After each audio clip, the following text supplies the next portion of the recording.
नमस्कार, जय हिंद, जय श्री राम दोस्तों। शिवम चौधरी ऑफिशियल में आप सबका स्वागत है। आगे बढ़ने से पहले आप सबसे रिक्वेस्ट है, वीडियो को लाइक कीजिए, चैनल को सब्सक्राइब कीजिए और शेयर करना मत भूलिएगा। हर किसी की नजर दिल्ली के ऊपर बनी हुई है कि भाई प्रधानमंत्री नरेंद्र मोदी ने अपने काउंसिल ऑफ मिनिस्टर्स की मीटिंग ली है तो उसमें से क्या निकला। हर किसी की नजर पश्चिम बंगाल के ऊपर टिकी हुई है। शुभेंदु दिल्ली क्यों गए हैं, महाराष्ट्र में बुलडोजर क्यों चल रहा है। अमूमन जो उत्तर भारत की खबरें होती हैं उस पर ज्यादा ध्यान रहता है या उससे जुड़ी जो राजनीतिक घटना है उसके ऊपर कहीं अधिक ध्यान रहता है। लेकिन दक्षिण में तमिलनाडु में भी ऐसा लग रहा है जैसे पश्चिम बंगाल में भी चुनाव थमा नहीं है ना, उसके आफ्टर इफेक्ट्स हो रहे हैं। तमिलनाडु में भी कुछ ऐसा ही होता दिखाई दे रहा है और अब बुकाहट यहां तक शुरू हो गई है। बाकी राज्यों में तो मुख्यमंत्री बन गए हैं, वहां बात चल रही है कि मंत्रिमंडल में कौन मंत्री होगा, क्या बनेगा। अब तमिलनाडु में खबर यह चल रही है कि क्या सरकार बचेगी, क्या तमिलनाडु में राष्ट्रपति शासन लगने जा रहा है, क्या तमिलनाडु में टीवी की मान्यता ही रद्द होने वाली है और क्या विजय मुख्यमंत्री पद से हटाए जा सकते हैं। क्योंकि एक पिटीशन पहुंची है मद्रास हाईकोर्ट में और उसमें जिस तरह की आरोप लगाए गए हैं और जिस तरीके से उस पिटीशन को मद्रास हाईकोर्ट ने एक्सेप्ट कर लिया है, क्योंकि मद्रास हाईकोर्ट को लगा कि प्राइमा फेसी इसमें कहीं ना कहीं कोई तथ्य है, तो उससे टीवी के और विजय की जो मुसीबतें हैं वो निश्चित तौर पर बढ़ सकती है। क्या है पिटीशन? पिटीशन ये है कि इलेक्शन के दौरान जिस तरह की हरकतें या जिस तरह का मैकेनिज्म टीवी के और खासकर विजय के द्वारा अपनाया गया है, वो जो इलेक्शन के रूल्स हैं उसको वायोलेट करता है। इसलिए उस पार्टी को डी रिकॉग्नाइज किया जाए, माफ कीजिएगा डी रजिस्टर किया जाए, यानी उसका रजिस्ट्रेशन, उसका अस्तित्व ही समाप्त कर दिया जाए। यह उसमें मांग की गई है। पहली बात तो इस तरह का जो डी रजिस्ट्रेशन का पिटीशन है पहली बार किसी की पार्टी के खिलाफ नहीं आई है। इससे पहले यह पिटीशन एआईएमआईएम के खिलाफ भी आ चुकी है कि जिस तरीके से पार्टी के नाम में मुस्लिमीन शब्द आता है, यानी पार्टी का जो नाम है वो एक खास वर्ग को अपनी तरफ आकर्षित करने का प्रयास करता है और ऐसा लगता है कि यह पार्टी सिर्फ एक खास वर्ग को ही केटर कर रही है। तो कोर्ट ने यह कहा क्योंकि उनके जो बायलॉज हैं, क्योंकि उनके जो एमओयू है, मेमोरेंडम ऑफ अंडरस्टैंडिंग है, उसमें कहीं पर भी कोई डिस्क्रिमिनेशन की बात नहीं है, तो चलने दिया जाए। हिंदू महासभा भी है भारत में। और एक और पिटीशन अभी आम आदमी पार्टी के खिलाफ भी आई थी, वो भी कैंसिल कर दी गई है। वो तो 20 तारीख को की है। उसमें जस्टिस डी के उपाध्याय और जस्टिस तेजस करिया उन्होंने स्पष्ट कहा, दरअसल उसमें आरोप लगाया गया था क्योंकि अरविंद केजरीवाल ने कोर्ट का कंटेम्प्ट किया है और उसकी जो प्रोसीडिंग्स हैं उसको बॉयकॉट किया है, तो अरविंद केजरीवाल को भी डिबार किया जाए इलेक्शन लड़ने से, उनकी मतलब उन पर रोक लगाई जाए, और क्योंकि वे एक पार्टी के अध्यक्ष हैं तो उस पार्टी को भी डी रजिस्टर किया जाए। तो कोर्ट ने कहा कि भाई ये बहुत फार फेच चीजें हैं, बहुत लंबी दूरी की बातें हैं, ऐसे नहीं होता कि इंडिविजुअल की वजह से आप कुछ कर दें। तो उन्होंने ये दोनों पिटीशन कैंसिल कर दी। लेकिन मद्रास हाई कोर्ट ने जो टीवी के वाली पिटीशन है वो एक्सेप्ट कर ली है और इसमें जिन जजेस ने एक्सेप्ट की है वो है जस्टिस जी आर स्वामीनाथन। ये वही जज साहब हैं जो टीएमके के खिलाफ करती गई दीपम फेस्टिवल जो हुआ था कि एक हिल टॉप के ऊपर आपको दिया जलाना था, हिंदू समाज जाना चाहता था और एक खास वर्ग ने उसको रोका हुआ था और डीएम के सपोर्ट में आ गया था, तो ये जज साहब सामने अड़ गए थे। ये वही वाले जज साहब हैं। और दूसरे हैं जस्टिस वी लक्ष्मी नारायणन। इनकी बेंच में ये पिटीशन गई है। पिटीशन ने क्या आरोप लगाया है? पिटीशन ने यह कहा है कि जो टीवी के है, विजय की जो पार्टी है, उसने इलेक्शन के अंदर जो मिसकंडक्ट है, जो इलेक्शन के नॉर्म्स है, रिप्रेजेंटेशन ऑफ पीपल्स एक्ट है, उसको वायलेट किया है। उसकी जो धारा 123 उसका वायलेशन पूरे के पूरे इलेक्शन कैंपेन के दौरान हुआ। क्या हुआ, कैसे हुआ? दरअसल एक रैली हुई थी 21 अप्रैल 2026 को वाईएमसीए ग्राउंड चेन्नई के अंदर। वहां पर विजय ने एक भाषण दिया। उन्होंने उस भाषण में जो युवा हैं, जो बच्चे हैं, युवा नहीं, युवा तो ये हो गया भाई 18 साल से 20-30 साल तक के लोग युवा हैं, बच्चे हैं खासकर, उनको ये अर्ज किया कि आप अपने माता पिता को एक तरीके से इमोशनली अपील कीजिए या ब्लैकमेल कीजिए, जो भी करिए, मतलब आप उनसे इमोशनली ऐसे प्रिटेंड करिए, उनसे बातचीत करिए कि वो टीवी के को वोट दें। और यहां तक कि उसके बाद उसके बहुत सारी वीडियोस, बहुत सारी इलस्ट्रेशंस और बहुत सारी चीजें पब्लिक में होती हैं जहां माँ बाप से बच्चे ये रिक्वेस्ट कर रहे हैं कि टीवी को वोट दो, वरना फला फला फला हम कुछ ऐसा हो जाएगा या कर लेंगे। ये जो इलेक्शन कमीशन के जो नॉर्म्स हैं, और खासकर 2017 में इलेक्शन कमीशन ने बाकायदा इसके लिए एडवाइजरी जारी की थी सभी पॉलिटिकल पार्टीज को कि किसी भी तरीके से जो बच्चों का इस्तेमाल है वो चुनाव में नहीं हो सकता है, ना कैंपेनिंग में हो सकता है, ना कोई इलेक्शन में कोई सामान बांटना है, रैली में जाना है, किसी भी तरीके से आप चुनाव में प्रचार के लिए, उसको प्रभावित करने के लिए आप बच्चों का इस्तेमाल नहीं कर सकते हैं। ये उसका साफ साफ उल्लंघन है। और कुछ कुछ ऐसी ही एडवाइजरी इलेक्शन कमीशन ने 2009, 13 और 14 में भी दी है। यानी बार बार जो इलेक्शन कमीशन है वो ये समझ रहा है कि बच्चों का इस्तेमाल किया जाता है चुनाव के दौरान, और यहां पर तो बाकायदा जो मां बाप हैं उनको इन्फ्लुएंस करने का प्रयास किया गया। पब्लिक अपील की गई पार्टी के द्वारा, पार्टी के अध्यक्ष के द्वारा, फिर उसको डिजिटल प्रोपेगेंडा में बदला गया और उसके बाद उसका इस्तेमाल किया गया चुनाव को इन्फ्लुएंस करने के लिए। यह पिटीशन में आरोप लगाए गए हैं। तो अगर यह साबित होता है, और ये जो स्वामीनाथन हैं जज साहब, उन्हें प्राइमा फेसी ये लगा कि हां, जिस तरीके से वीडियो एविडेंसेस हैं, बहुत सारी चीजें हैं, तो इस पिटीशन को एक्सेप्ट किया गया है। और अब जो इलेक्शन कमीशन है उसको नोटिस जारी किया गया है कि आप ये बताइए कि भैया जो सेक्शन 123 है रिप्रेजेंटेशन ऑफ पीपल्स एक्ट, वो मिसकंडक्ट की तो बात करता है, लेकिन जो सेक्शन 100 है उसके तहत क्या पार्टी डी रिकॉग्नाइज की जा सकती है? माफ कीजिएगा, डी रजिस्टर। डी रिकॉग्नाइज और डी रजिस्टर दो अलग अलग चीजें हैं। डी रिकॉग्नाइज तो ये हो गया एक पॉलिटिकल पार्टी है, उसे इलेक्शन कमीशन डी रिकॉग्नाइज कर सकती है कि अब आप नेशनल पार्टी नहीं रही हैं या आप स्टेट पार्टी नहीं रहे हैं, आपको डी रिकॉग्नाइज कर दिया, आपको आप पॉलिटिकल पार्टी नहीं है, आप संगठन बनाओ और घूमो अपना, जो तुम्हें करना है कर लो, कोई दिक्कत नहीं। लेकिन एज अ पॉलिटिकल पार्टी उसको डी रिकॉग्नाइज कर दिया गया है। एक है डी रजिस्टर, की दुकान पे ही ताला मार दिया, कि ताला लगाया, दुकान की चाबी लगाई और भाई साहब सब सीज कर दिया, मैटर साफ, अब कोई पॉलिटिकल पार्टी है ही नहीं। अब कम से कम ये चुनाव नहीं लड़ रहे, नेशनल नहीं हो, स्टेट नहीं हो, डी रिकॉग्निशन में कम से कम हो, वहां होने का अस्तित्व भी मिटा दिया गया। लेकिन दिक्कत क्या है कि जो इलेक्शन कमीशन है वो डी रजिस्टर नहीं कर सकता है, क्योंकि एक institute of social welfare versus Indian national Congress का केस आया था, उसमें कोर्ट ने यह कहा था कि ऐसा है कि जो जनरल पावर नहीं है इलेक्शन कमीशन के पास किसी सिविल मैटर में किसी पार्टी को डी रजिस्टर करने की।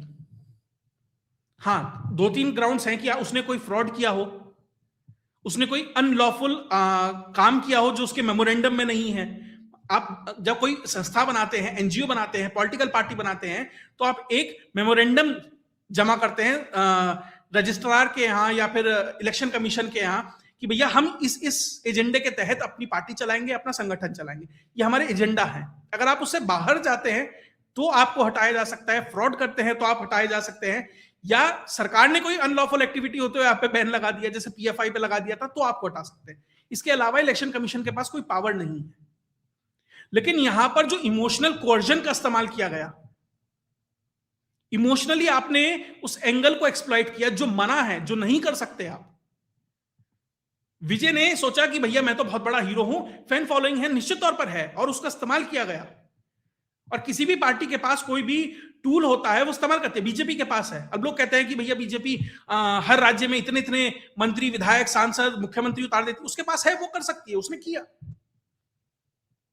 जिस पार्टी के पास जो जो संसाधन होते हैं उसका इस्तेमाल करती है, और करना भी चाहिए, लेकिन जो फेयर मीन्स है उसके तहत होना चाहिए, जो कानूनन है उसके तहत होना चाहिए। लेकिन अगर आप कानून के बाहर जाकर इमोशनल कोर्जन करते हैं तो भैया सेक्शन 123 के तहत उसमें आपके ऊपर कार्रवाई हो सकती है। या आप कोई डायरेक्ट इनडायरेक्ट थ्रेट देते हैं, जैसे ममता बनर्जी देती थी, वो भाईपो देता था ना कि डीजे बच जाएगा, तो वो भी सेक्शन 123 के तहत गलत है। साथ ही इस पिटीशन में एक और बात कही गई है कि जो टीवी के है उसके माध्यम से पैसे इलेक्शन के दौरान कैश फॉर वोट का भी आरोप लगाया गया है। उसमें 3 कॉन्स्टिट्यूएंसी है, मलापुर, अलनगुलम, तिरुमंगलम। नाम में कुछ थोड़ा बहुत हो तो क्योंकि भाषा का अंतर है, तो इसके भी आरोप लगाए गए हैं, डिजिटल एविडेंसेस, और इन सब की बात की जा रही है कि वो भी सबमिट किए जाएंगे। तो अगर ऐसा है और पिटीशन पे आगे कार्रवाई होती है और इलेक्शन कमीशन से को इस पे बाकायदा नोटिस जारी किया गया है, अगर इसमें कुछ इलेक्शन कमीशन की तरफ से अब इसमें क्या जवाब आता है, ये बहुत महत्वपूर्ण है। क्योंकि अगर कहीं मिसकंडक्ट हुआ है, किसी भी सेक्शन का वायलेशन हुआ है, तो यहां पर पार्टी को डी रजिस्टर किया जा सकता है, या फिर कम से कम उस कैंडिडेट को किया जा सकता है। क्योंकि अब बहस इस बात पर भी हो सकती है कि भैया एक कैंडिडेट ने अगर कोई गलती की है तो उसकी सजा पार्टी को क्यों दी जाए। तो हो सकता है यहां पार्टी की जगह कैंडिडेट को भी डिबार किया जा सकता है। तो उस केस में भी जो विजय हैं वो मेन कल्प्रिट है, तो उनको डिबार किया जा सकता है। अगर ऐसा हुआ, मान लीजिए वो बाहर बैठ गए, फिर किसी और को मुख्यमंत्री बनाएंगे, जैसे ममता बनर्जी, माफ कीजिएगा, जैसे जयललिता को बनाना पड़ा था इसी तमिलनाडु के अंदर, ओ पनीर सेल्वम को, तो क्या तमिलनाडु में वो दोबारा रिपीट होगा? क्या राष्ट्रपति शासन लगेगा? क्योंकि टीवी के ने जो नाटक शुरू किए हैं, right from day one controversy TV के साथ जुड़ गई। उन्होंने अपने ज्योतिष को अपना एडवाइजर रख लिया, उसके बाद बवाल हुआ, उनको हटाना पड़ा। उसके बाद उन्हीं की पार्टी में उन्होंने सोचा साहब मैं तो बस नायक बन के निकलूंगा, और उन्होंने सोचा कि भैया आज ही बस टेंडर नोट जारी कर देता हूं। ऐसा लगता है तमिलनाडु में पहले दिन से विकास की गंगा बहने लगी है। तो उन्हीं की पार्टी के एक नेताजी हैं बस्सी आनंद, जो रूरल डेवलपमेंट का डिपार्टमेंट देख रहे हैं, उन्होंने किसी काम के लिए टेंडर जारी किया। सुबह 9 बजे जारी हुआ, 3 बजे उसे पूरा भी कर दिया गया। 6 घंटे में टेंडर दिया गया, और उसी में सबको अपनी कोटेशन और सब कुछ अपने प्रपोजल जमा करने थे। निश्चित तौर पर वो असंभव है जब तक कि आपने पहले से तय ना कर लिया हो कि इसमें देना किसी को है। जैसे 2G वाले स्कैम में 1 घंटे का विंडो दिया गया था यूपीए सरकार के द्वारा कि इसमें अपने डिमांड ड्राफ्ट जमा करा दीजिए। या वो संजय गांधी ने जब की जो गाड़ी थी मारुति, उसके लिए प्लांट बनाना था, हरियाणा में जमीन अधिग्रहण हुआ था, तो किसानों को 1 दिन का समय दिया गया था आपत्ति और वो सब दर्ज कराने के लिए। अब जब बवाल कटा, न्यूज में आ गया भैया, तब सोशल मीडिया नहीं थे, अब है, तो तमिलनाडु सरकार को इसे वापस लेना पड़ा।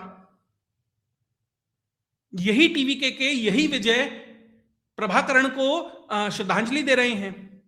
वो एलटीटी जो भारत में बैन है, उसका हेड है प्रभाकरण। और अब तमिल जेनोसाइड रिमेम्बरेंस डे के ऊपर देखिए, तमिल अस्मिता, तमिल भाषा, कल्चर, उससे कोई विरोध नहीं है,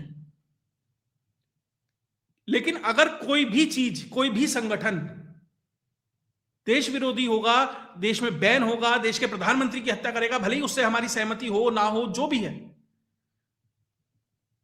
क्योंकि सिर्फ आपको एक पार्टी समर्थन करती है जो प्रो श्रीलंकन तमिल है और इसलिए आपको वहां जाना पड़ रहा है, तो कम से कम सवाल तो पूछे जाएंगे। तो आते ही देखिए, जो विजय है ना, वो एक तरीके से बहुत ज्यादा अभी भी वो फिल्मी हैंगओवर के अंदर है। उन्हें ऐसा लग रहा है कि बस मैं सड़क पे चलता जाऊंगा, और जैसे वो कौन सी शिवाजी द बॉस मूवी थी ना, रजनीकांत चलता चला जाता और पीछे बिल्डिंगें खड़ी होती जाती हैं, विकास होता चला जाता है। उन्हें ऐसा लग रहा है मैं अभी ऐसे करूंगा और ऐसे ही हो जाएगा साहब। अभी उनकी फुटेजेस देखिए, मतलब ये स्थिति हो गई है, मुख्यमंत्री मीटिंग ले रहा है और लोग बैठ के सेल्फी ले रहे हैं। कितनी अनप्रोफेशनल तरीके से बात हो रही है। कम से कम यह कहीं नया नॉर्म सेट किया जा रहा है। और मुझे कई बार ऐसा लगता है उन फुटेजेस में, उन वीडियोस में बहुत ज्यादा कंफर्टेबल नहीं लगते विजय। ऐसा लग रहा है कि फंस गए, जोश में चले तो आए, लेकिन अब थोड़ा सा मुश्किल लग रहा है। अब बहुत सारे सवाल उठाए जा रहे हैं, कहां से कनेक्शन जोड़े जा रहे हैं, जो सब चीजें हैं, लेकिन सब चीजों पे बहुत खुल के शायद इसलिए भी ना बोला जाए क्योंकि इस तरह की सरकारें बहुत वेंजेंस रखती हैं। अब हम ना तो कोई बड़े अधिकारी हैं, ना बड़े अधिवक्ता हैं, ना बहुत हमारे पास पैसा है कि भैया हम वो एक तरीके से पड़ी लकड़ी ले कि भैया कहीं कोई है, लेकिन हाँ इशारों में बहुत सारी चीजें बताई जा सकती हैं। तो निश्चित तौर पर विजय की जो पार्टी जिस अपरिपक्वता के साथ शुरुआत हुई, कम से कम जब सपोर्ट लेने जाना था गवर्नर के पास, जिस तरीके से वहां अपरिपक्वता दिखाई दी, वहीं से दिखाई दे रहा है कि विजय किस तरफ आगे बढ़ रहे हैं। हाँ, लेकिन एक चीज बहुत महत्वपूर्ण है, तमिलनाडु के युवा में किस हद तक विजय की पकड़ थी, उसने चुनाव में क्या इन्फ्लुएंस डाला, ये बहुत लोग पकड़ने में कामयाब नहीं रहे। उसका एक उदाहरण है, तमिलनाडु में जो इंस्टाग्राम के यूजर हैं लगभग 3.5 से 4 करोड़ हैं, फेसबुक से 1 से 1.25 करोड़, व्हाट्सएप पे लगभग 3.5 करोड़ से ऊपर लोग हैं, और ज्यादातर युवा इन पर हैं। इन व्हाट्सएप ग्रुप्स और इंस्टाग्राम के अंदर जो टीवी के है वो घुसी थी, जो बहुत सारे पोल पंडित्स नहीं पकड़ पाए, और वहां से जिस तरीके से उठी है एक कॉकरोच जनता पार्टी उठी है, वो भी सोशल मीडिया से उठी है, और टीवी के का उदय भी उसी सोशल मीडिया के माध्यम से हुआ है। और स्थिति हो गई कि भैया आप समझिए वो युवा धरातल से कितना कटा है। एक युवती ये कह रही थी कि जो एआई के ऊपर पैसा खर्चा होगा, सरकार में जो वादा किया है टीवी के ने, वो विजय अपनी जेब से देगा, या जो ये बेरोजगारी भत्ता और अलग अलग तरह के भत्ते की बात की गई है, वो सरकार नहीं देगी, वो टीवी के देगी, वो विजय देगी। तो ऐसे लोगों ने पहुंचाया है। अब शायद ऐसे ही लोगों के सौजन्य से अब टीवी के लिए मुश्किलें बढ़ सकती हैं, और इसलिए भी महत्वपूर्ण है क्योंकि पहले भी ऐसी दिक्कतें जो इमोशनल एंगल है वो पार्टियों के लिए, क्योंकि आपने बच्चों का इस्तेमाल किया, एक इमोशनल एंगल इस्तेमाल किया।